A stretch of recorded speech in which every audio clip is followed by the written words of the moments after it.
It's Friday and back at it again. The sun is shining, the birds are chirping, and it's opening day for freshman Parker Davis and the Emmaus Green Hornets JV baseball team.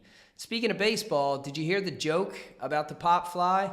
Don't worry about it. It's probably over your head. Dad jokes. Seriously, this dad loves baseball season. My freshman son starts his JV season today at Blue Mountain High School, and very excited to get that going. And now we will get going with the Friday Five. So jumping into number one, mortgage rates. Again, national averages from Mortgage News Daily. The VA 30-year fixed 6.3%. And I decided instead of doing the VA last that I would move our veterans up to first where they belong. FHA 30-year fixed 6.28%.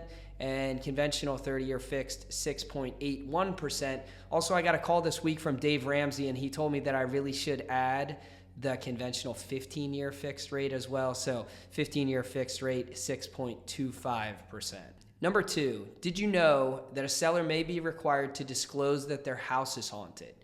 In a New York Supreme Court case, Stambovsky versus Ackley from 1991, a buyer was allowed to back out of a deal after discovering that the seller had publicly claimed that the house was haunted, but then the seller didn't disclose it on the seller's disclosure.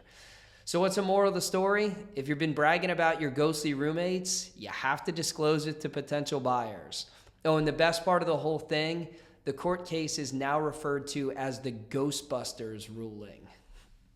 Number three, on Monday, Rocket announced plans to acquire the digital real estate company and portal Redfin for $1.75 billion.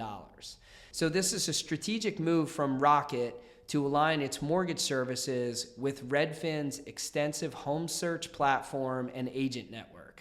The merger definitely reflects a broader trend within real estate and mortgage of consolidation that's going on.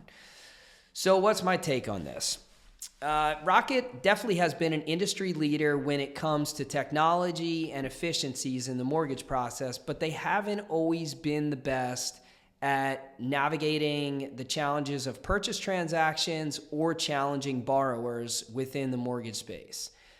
Redfin has established itself as a solid real estate portal, but they've always kind of played second fiddle to Zillow in that space.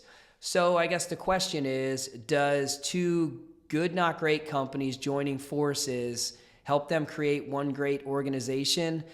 My opinion is no. I think there will still be a place absolutely for the local real estate agent and the local expert mortgage lender, but certainly we will see. This deal is expected to close in Q2 or Q3 of 2025. Number four, yesterday there was a story in the Wall Street Journal that said real estate brokerage Compass was in the final negotiations to buy Berkshire Hathaway's Home Services of America division.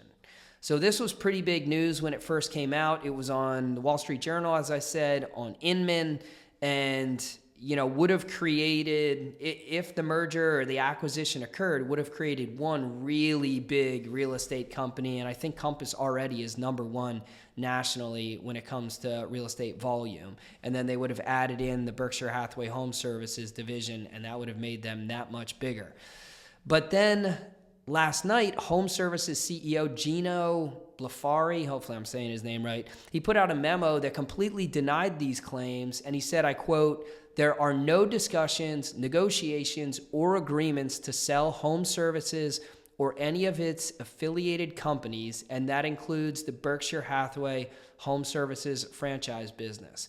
So usually in these type of situations where there's smoke, there's fire, but the CEO's comments are pretty cut and dry, and it'd be hard to believe that he would put out as strong of comments like this if it weren't 100% true that there was nothing going on. So we will continue to monitor things and over the coming weeks and see what happens. Number five, the quote of the week. I'm going back to the well of James Clear, author of Atomic Habits. He had a quote from this week in his newsletter that said, "You are as old as the risks you take. In many ways, aging is not the process of growing old, but rather the slow death of becoming overly protective, scared, and worried about losing what you have. Youth is found in the energy of going for it, taking the risk and trusting that you'll figure it out along the way. So take some risks along the way, friends. Be youthful.